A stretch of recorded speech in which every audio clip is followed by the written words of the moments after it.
사람들은 되게 죽음에 대해서 좀 터부시하고 죽음에 대해서 좀 무관심하고 죽음에 관한 이야기하는 것에 대해서 아주 꺼려하기 십상입니다. 그래서 이 죽을 사자라 그래가지고 아라비아 숫자 4자도 가급적 안 쓰겠다고, 그래서 4층이라고 안 그러고 F층이라고 이렇게 하기도 하는 것이죠. 일반인들만 이 죽음에 대해서 터부시하고 꺼림칙 여기는가? 오늘 기독교인들은 좀 다를까 말이죠. 은혜로운 복음성가 중에 이제 내가 살아도라고 하는 곡 있죠.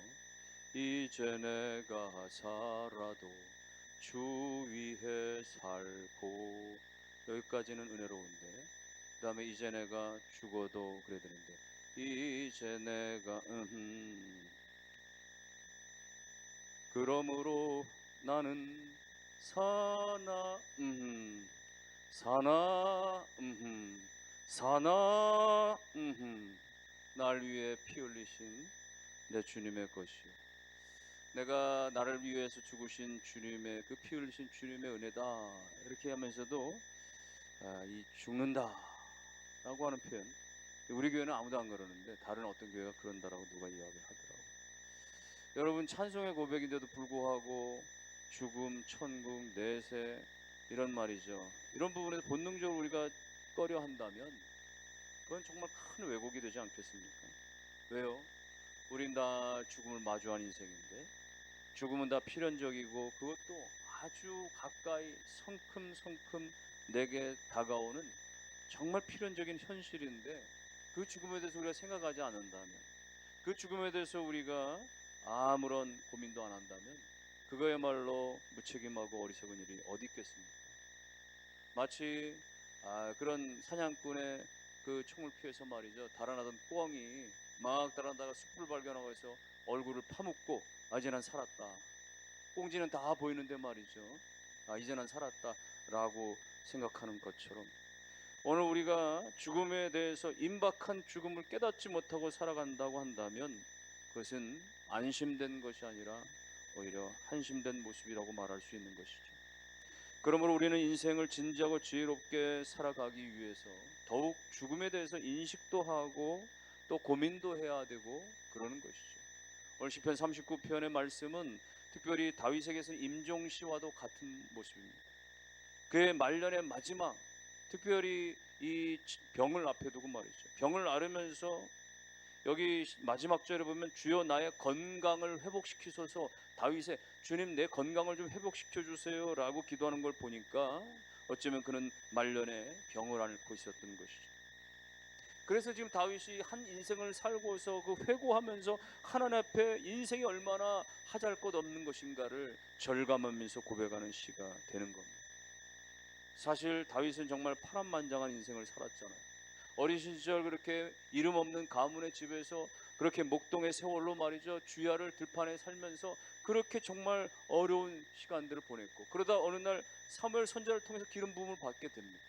그 이후에 다윗이 골리앗을 싸워서 이긴 그런 공적 때문에 왕의 눈에 들어왔고, 여러 가지 어떤 그의 공을 통해서 심지어 이 사울 왕의 사위까지 됐지만, 그러나 정말 기구했던 이 다윗의 운명은 오히려 그때로부터 이 왕의 정적이 되어져서 말이죠, 도망을 쳐야 되고 망명을 해야 되고 그렇게 10년 넘게 그렇게 도망자의 삶을 살 수밖에 없었던, 겨우겨우 정말 천신만고 끝에 이스라엘의 왕, 남유다의 왕이 됐다가 통합 이스라엘의 왕이 됐다가 이렇게 왕의 시절들을 보내고, 그 연약했던 이스라엘 나라를 아주 강한 나라로 만들고 부귀 영화를 다 누린 다윗이었지만 그의 인생에는 정말 어려움도 많았고 고난도 많았고 시련도 많았던 것이죠.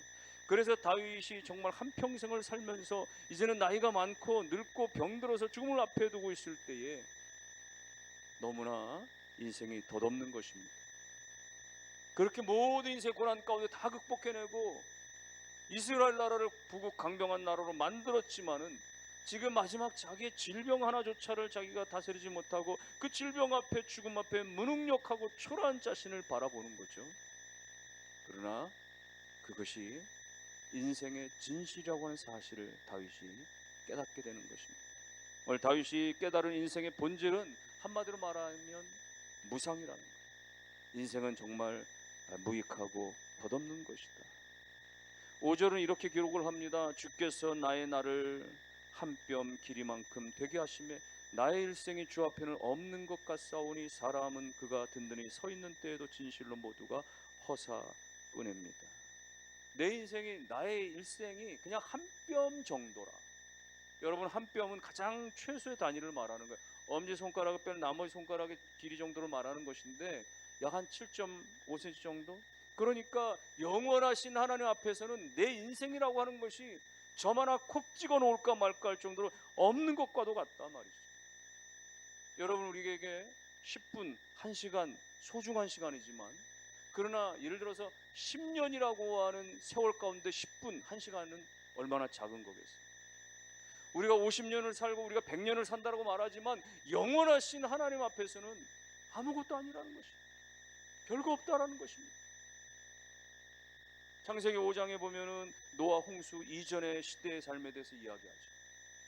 거기 보면은 노아 홍수 이전에는 말이죠, 사람들이 굉장히 오래 살았습니다. 평균 몇백 년씩 살았어요. 대단했어요. 그 중에 한 사람 무드셀라는 969세를 살 정도, 1000년 가까이 살았던 대단한 인물입니다. 그런데 그 무드셀라의 삶에 대해 성경 뭐라고 말하냐? 자녀를 낳고 살다가 그냥 죽었다. 이게 답니다. 1000년을 살았는데도 불구하고 자녀 놓고 살다가 죽었다. 여러분, 겉보기에는 대단하게 정말 오래 산 대단한 인물을 보이지만 사실은 별거 아니었다라는 이야기죠. 이 이야기는 뭘 말하는 것입니까? 오늘 다윗이 고백한 말씀과 같이 5절 말씀과 같이 든든히 선 때도 진실로 모두가 다 허사뿐이다. 네? 진실로 허사다 말이죠. 든든하다 말이에요. 내가 장수하니까 든든하고, 내가 건강하니까 든든하고, 내가 물질이 많으니까 든든하고, 내가 자녀가 잘 되니까 든든하고, 든든하지만은 그러나 그때도 결국은 허사다. 허사. 여기 허사라고 하는 단어의 원문은 입김, 호흡 이렇게 표현되어 있습니다. 허사라고 하는 단어가 그런 뜻을 가지고 있는 거예요. 여러분, 추운 날에 후 하고 입김을 불면 따뜻한 바람이 잠깐 나오지만 그 입김은요 금방 사라지고 말잖아요. 인생이 그렇다는 것입니다. 금방 사라진다는 것이죠. 그래서 이 허사라고 하는 단어를 같은 언어의 의미에서 솔로몬도 똑같이 썼어요. 솔로몬은 그의 전도서에서 이렇게 거듭 이야기했습니다. 전도서 1장 2절 이하에 전도자가 이르되 헛되고 헛되며 헛되고 헛되니 모든 것이 헛되도다. 해 아래에서 수고하는 모든 수고가 사람에게 무엇이 유익한가? 한 세대는 가고 한 세대는 오되 땅은 영원히 있도다. 다 헛되다. 우리 아무리 땀 흘리고 아무리 수고하고 애를 써도 유익하지 않다. 세대는 결국 가고 사람은 결국 가고 땅은 영원하다. 뭐 땅은 영원하다라고 하는데 자연 만물은 영원한 것 같죠. 예. 우리 부모들이 그렇게 신혼여행, 오래전에 신혼여행 가서 설악산에 흔들바위 갔었는데, 근데 그 자녀의 자녀, 손주들이 말이죠, 수학여행 설악산 흔들바위 같은 그대로 있는 거죠. 수십 년이 지났는데도 그 산길, 그 해변길, 그 오솔길, 그 바위, 그 나무들 다 그대로 있는 것 같아요. 그러나 여기 이 땅은 영원하다 이 표현은요, 인생에 비해서 장구해 보인다는 것이죠. 사람의 인생이 너무 짧으니까 자연은 대단히 길어 보이는 것 같지만, 그러나 성경 뭐라고 말합니까? 이 세상도 지나가고 세상에 있는 모든 것도 다 지나간단 말이죠. 다 사라지고 만다라고 하는 것이 오직 하나님만이 영원하시고 오직 하나님이 예비하신 천국만이 영원한 줄로 믿습니다. 베드로 사도도 그래서 동일하게 고백하기를, 베드로전서 1장 24절에 모든 육체는 풀과 같고 모든 영광은 풀의 꽃과 같으니 푸른 마르고 꽃은 떨어진다. 우리 육체라고 하는 게 뭐예요? 우리 육신이라고 하는 게 뭐예요? 풀과 같이 말이죠.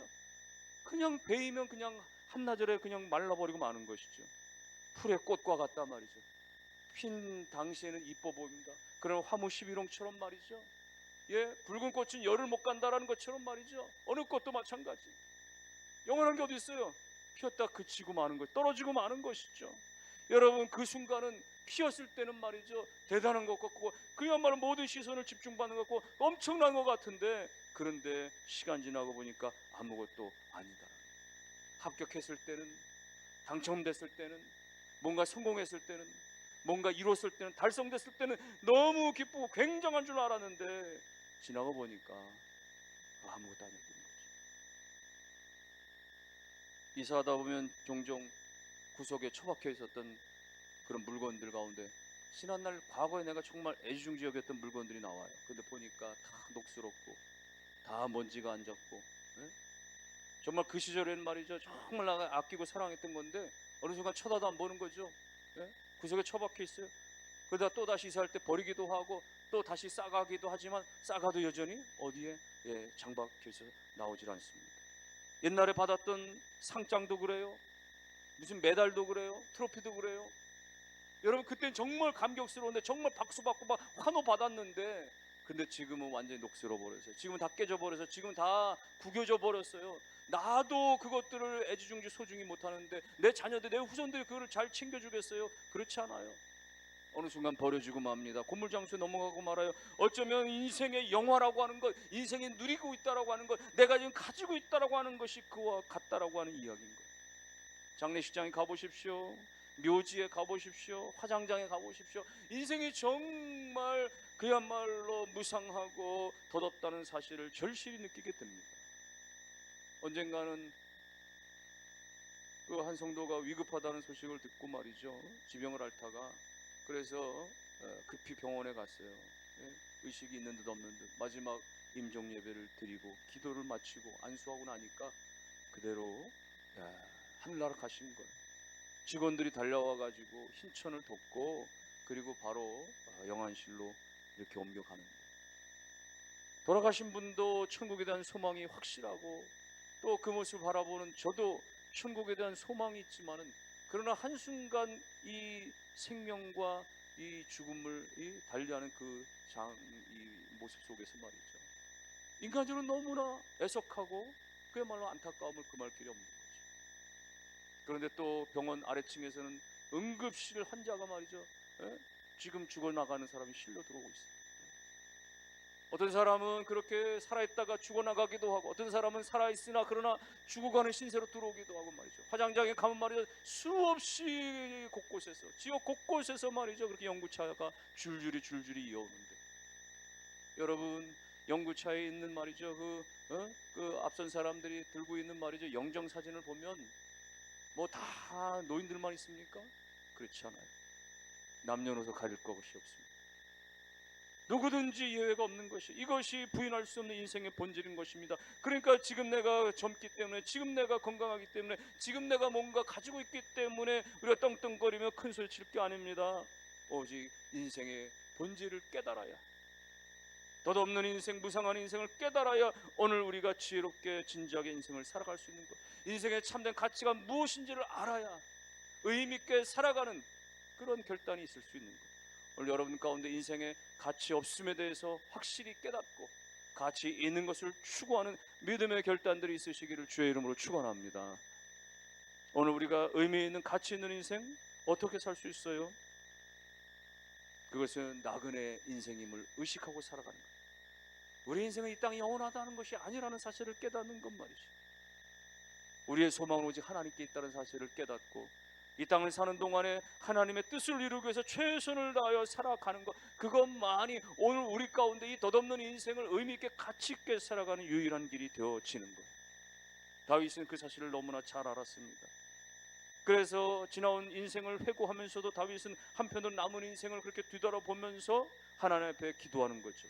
하나님, 4절에 보면 여호와여, 나의 종말과 연한이 언제까지인지 알게 하사 내가 나의 연약함을 알게 하소서. 나의 종말과 나의 연한, 이게 무슨 말이에요?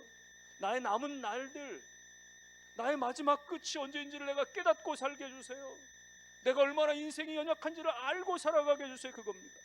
인생이 살아보니까 내가 부귀영화를 다 누려봤지만 그러나 무상하다는 사실을 깨닫고 내 인생 맞춰질 때를 잊지 않고 살아가게 해주세요. 그거거든요. 읽지 않았지만 우리 12절에도 보니까 다윗은 자기 자신을 가리켜서 나는 떠도는 나그네요 이렇게 표현합니다. 나그네라, 나그네라. 나그네라는 거예요. 이건 뭡니까? 내가 지금 왕위에 있지만은, 내가 모든 것을 호령하고 있지만은, 그러나 이것이 천년만년이 아니라 그야말로 일시에 불과하다는 사실, 나는 그냥 지나가는 것, 나그네라는 사실을 내가 잊지 않게 해달란 말이죠.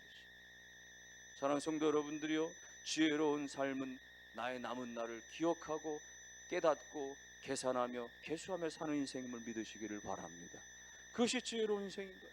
내 삶은 영원하다, 나의 마지막은 알 필요도 없다가 아니라, 내 삶은 얼마 남지 않은, 이미 약속된 하나님 안에 정해진 나의 날들이 그렇게 되어져 있다는 것을 분명히 알고 깨닫고 살아가는, 계수하며 사는 인생. 마치 말이죠, 달리기를 할 때, 예를 들면 마라톤 할 때 말이죠, 42.195km 달려야 되는데 막 달려가다가 내가 지금 어느 지점에 있는지도 모르고 얼마나 뛰었는지 모른다면 얼마나 그 남은 길이 허무하겠어요. 계획이 없는 거죠.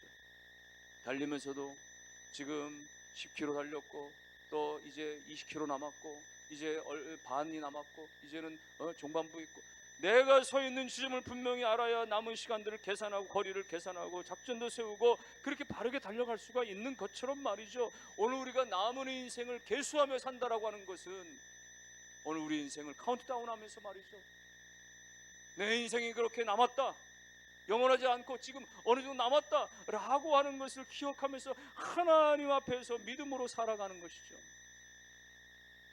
여러분, 그것이 지혜인 것입니다. 떠날 날을 기억하고 살아가는 것. 카운트다운은 뭐예요? 카운트다운, 예? 여러분 로켓 발사 이런 거 할 때 말이죠, 카운트다운 하잖아요. 10, 9, 8, 7, 하나 둘씩 다 내려가. 3, 2, 1 마지막. 그럼 여지없이 발사 버튼 눌러지는 거예요. 특별한 일이 아닌 이상 그 로켓은 날아가는 거예요. 카운트다운이 이루어지면 멈출 수 없는 거예요. 돌아갈 수 없는 거예요. 그냥 발사되고 떠나가고 마는 겁니다. 우리 인생은 우리의 의지와 상관없이 이미 카운트다운이 다 시작되었어요. 이미 깎여나가고 있어요. 그것이 지금 10인지 지금 3인지 누구도 알 수 없는 것이에요. 다만 제로가 되는 그 순간 우리는 떠나가는 것입니다. 하나님께로 떠나가는 것이에요. 떠나간다라는 사실들을 기억하고, 나는 나그네, 그냥 지나가는 나그네, 떠나가는 나그네, 이런 의식 가운데 살아가야 오늘 우리 인생 가운데 집착하지 않고 욕심내지 않고 믿음 가운데 살게 될 줄로 믿습니다. 그럼에도 불구하고 수많은 사람들은 여전히 나그네 의식 없이 삽니다. 나그네 의식 없이 살아요. 여기가 영원히 내가 안주할 곳으로 그렇게 알고 살아갑니다. 그래서 헛된 것에 추구하며 끊임없이 그렇게 욕심 가운데 살아가는 거죠. 다윗은 이것에 대해 신랄하게 지적하고 있습니다. 6절 말씀에, 진실로 각 사람은 그림자같이 다니고 헛된 일로 소란하며 재물을 쌓으나 누가 거둘는지 알지 못하나이다. 그림자같이 다닌단 말이에요. 사람들이 다 그림자같이 다닌다. 여기 그림자라고 하는 단어는 원어적인 의미에서 보면 허상, 환상 이런 걸 말하는 거예요. 그러니까 실체가 아니라는 것이죠. 그림자같이 말이에요. 현실이 아닌데 실체가 아닌데 그것을 향해서 말이죠, 그렇게 얻으려고 싸우려고 달려가지만, 그러나 누가 가져갈지 아무도 알지 못한다. 내가 쌓지만, 내가 그렇게 채우지만, 그러나 다 밑빠진 독처럼 말이죠, 다른 사람이 다 가져가고 나는 한 푼 제대로 써보지도 못하고 말이죠, 권세도 명예도 다 그러는 것이에요. 결국은 다 나락으로 떨어져 버릴 것들. 그런데도 불구하고 어리석은 사람들은 말이죠, 그림자같이 그것을 향해서 그렇게 추구하고 그렇게 쫓아가고 그렇게 의미 없이 살아가고 있는 것. 오늘 성경 말하고 있습니다. 때가 악하다, 때가 악하다, 세월을 아끼라. 에베소 5장 16절 이하에, 세월을 아끼라, 때가 악하니라. 그러므로 어리석은 자가 되지 말고 오직 주의 뜻이 무엇인가 이해하라. 술 취하지 말라. 이는 망당한 것이 오직 성령의 충만함을 받으라. 때가 악하니 세월을 아끼라는 것이, 어리석은 자가 되지 말고 주님의 뜻이 무엇인지, 하나님의 뜻이 무엇인지를 깨닫고 살라는 것이에요. 우리의 지혜가 아니라, 우리의 힘이 아니라 성령 안에서 말이죠.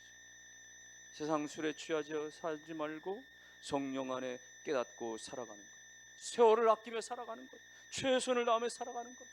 내게 주어진 시간 가운데 하나님의 뜻을 발견하고 최선을 다하여 살아가는 것. 지금부터입니다. 지금까지는 우리가 어떻게 살아왔는지 모르지만 지금부터가 너무나 중요한 것이죠. 내가 하나님의 뜻을 알고 나서, 내가 하나님의 은혜를 알고 나서, 내가 하나님의 사명을 알고 나서 내 남은 인생 가운데 하나님의 뜻을 이루기 위해서 내가 어떻게 내가 정말 최선을 다하며 살아갈 것인가. 성령 안에서 우리가 발견하고 성령 안에서 우리가 결단하고 성령 안에서 우리가 추구하는 복된 인생 되시기를 주의 이름으로 축원합니다. 아주 오래전에 28살의 젊은 나이에 한 사람이 형장에 그렇게 사형수로 서게 됩니다. 반체제 혐의를 가지고 결국 붙잡혀서 여러 사람들과 함께 그렇게 사형장에 서게 되는데, 그들에게는 단 5분의 시간이 주어집니다. 마지막 5분의 시간 동안에 생각과 마음과 이런 것들을 다 정리하라. 이 주인공도 내가 마지막 5분을 어떻게 활용할까, 지나온 삶을 돌아보면서 내게 마지막 믿음을 주었던 그 하나님에 감사하고 사랑했던 가족들에게 인사하고 또 옆에 있는 그런 동료 죄수들과 인사를 나누고 그렇게 시간을 보내고 또 남은 1, 2분 동안은 그렇게 마지막 하늘을 바라보며 천공을 바라보며 나무와 이 대지 땅을 바라보면서 지금까지 내가 이렇게 호흡하며 살아왔던 것, 마지막 땅을 딛겠던 것들에 대해서 감사의 말을 전해야 되겠다. 이런 생각을 하니까 그 5분의 시작이 시작되기도 전에 눈물이 막 흘러내리는 거지. 그는 그렇게 기도하고 그렇게 감사의 말을 전하고 마지막 1분을 향해 달려가자 놀랍게도 황제가 보낸 특사가 달려와서 형 집행을 정지시키고 그리고 그들을 다 유배지로 보내게 됩니다. 주인공은 시베리아 벌판에 유배지로 가서 이제 나에게 주어진 이 시간들, 비록 쇠고랑을 차고 비록 이렇게 중노동에 시달리고 이렇게 고역을 하지만 그러나 내게 이 생명을 준 이 작은 이 시간들에 대해 내가 정말 소중하게 살리란 말이죠. 여러분, 그는 필에 전밀하는데 말이죠, 제대로 글을 쓸 수 있는 자유가 없으니까 이 생각으로 말이 머리에 암기하고 글을 그렇게 말이 머릿속에 되뇌이고 그렇게 4년을 말이죠 그렇게 처절한 마음으로 그렇게 하루를 소중하게 말이죠 매일같이 단 5분 남았다라는 심정으로 그렇게 살고 드디어 자유의 몸이 된 다음에도 그는 글쓰기에 연연해서 그야말로 러시아의 대문호라고 불려지는 죄와 벌이라고 하는 유명한 작품뿐만 아니라 여러 책들을, 소설들을 수많이 써내서 수많은 사람들에게 감동을 전해준 도스토옙스키가 바로 그 주인공일 수 있었던 것입니다. 여러분, 우리가 인생을 정말 아끼며 살아야지, 소중하게 살아야지 마음을 생각하지만 여전히 뒤돌아보면 우리가 얼마나 많은 시간들을 허비했는지, 얼마나 낭비하며 살았는지, 얼마나 허송세월했는지 그렇게 늘 자책만 하고 있지는 않습니까? 오늘 우리가 성령 안에서 깨달아야 됩니다. 술 취하지 말라 이는 방탕함이지 이제는 때가 악하니 세월을 아끼라고 하신 성령의 음성 앞에 우리가 그야말로 하나님이 내게 주신 사명이 무엇인지를 깨닫고 하나님의 뜻이 무엇인지를 깨닫고 마음의 허리띠를 졸라매고 그야말로 세월을 아껴가면서 하나님의 뜻을 최선을 다하여 이루어갈 수 있는 우리 모두가 되시기를 주의 이름으로 축원합니다. 그러므로 오늘 우리가 이 무익하고 헛된 인생을 의미 있게 최선을 다해 살아갈 수 있는 것은 우리의 소망이 마지막에 하나님께 있다는 사실을 굳건히 붙들 수 있어야 됩니다. 다윗이 그랬어요. 다윗이 한평생 살았으면서도 불구하고 믿음 가운데 살면서도 불구하고 지금 마지막 순간에도 고백하는 고백은 7절 말씀에 주여 이제 내가 무엇을 바라리요 나의 소망은 주께 있나이다. 권세를 가져봤어도 권력을 가져봤어도 부귀 영화를 다 누려봤어도 그러나 여전히 소망은 하나님께 있고 지금 내 질병이 해결되지 못해도 나의 소망은 유일하게 하나님께 있습니다 라고 하는 진실한 고백이죠. 사랑하는 성도 여러분들이요, 오늘 우리 자신에게 소망이 있는 것이 아니라 세상 물질에 소망이 있는 것이 아니라 오늘 하나님께 영원한 소망이 있음을 믿으시기를 바랍니다. 우린 다 죄인이잖아요. 그러므로 우리 안에 소망이 있을 수가 없어요. 영원하신 하나님께만 완전한 소망이 있는 것이에요. 영생의 길의 소망은 하나님께만 있는 것이에요. 그래서 요한복음 5장 24절에 내가 진실로 너에게 이르는 내 말을 듣고 또 나 보내신 이를 믿는 자는 영생을 얻고 심판에 이르지 아니하나니 사망에서 생명으로 옮겼느니라. 예수 그리스도 그분께서 우리를 위하여 십자가 형벌을 당해 주셨기 때문에 일사부절이 주님께서 우리의 죄를 위하여서 미리 다 형벌을 받아내셨기 때문에 우리는 우리 죄에 대해서 우리가 갚을 필요가 없는 거예요. 우리가 치를 벌이 없는 것이에요. 주님이 다 치러주신 거예요. 그래서 사망에서 생명으로 이미 옮겨져 버린 것이에요. 이 사실만 믿는 것이 우리에게 필요한 것이에요. 우리는 영원히 하나님께만 소망을 두는 것이 필요한 것이에요. 오늘 우리가 이 땅 가운데 소망 두지 않냐고 하나님께 소망을 두시기를 주님의 이름으로 축원합니다. 건강도 지나가고 생명도 지나가고 물질도 지나가고 명예도 지나가고 인기도 지나가고 다 지나가 버려요. 그러나 우리를 구원하신 하나님의 사랑은, 우리에게 생명 주신 하나님의 은혜는 영원히 변치 않는 사실을 믿으시기를 주의 이름으로 축원합니다. 어떤 조그만 영상 보니까 90세가 넘은 어떤 할머니에게 묻는 겁니다.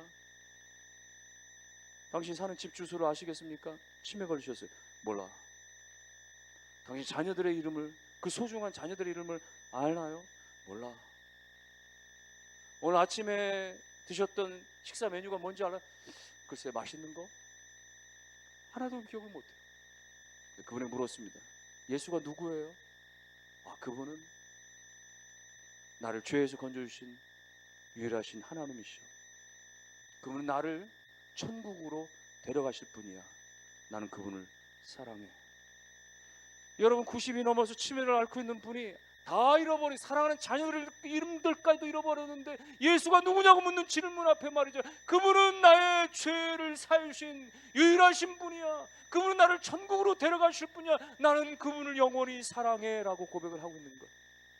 여러분, 우리가 받은 바 이 은혜는 땅이 변하고 세상이 다 변한다고 할지라도 절대로 바뀌어질 수 없는 영원한 진리자, 영원한 가치자, 영원한 소망인 것입니다. 세상은 다 무너집니다. 다 사라집니다. 내가 자랑했던 모든 것들도 다시 떠나갈 수 있겠으나, 그러나 하나님이 주신 내 안에 생명, 이 영원한 죄사함과 하나님의 자녀가 되게 하신 것, 하나님 영원한 그 하나님 나라의 소망을 두고 가져가게 하시는 것, 이것은 영원한 줄로 믿습니다. 이 믿음 안에, 이 소망 안에 사시는 여러분 되시기를 주님의 이름으로 축원합니다.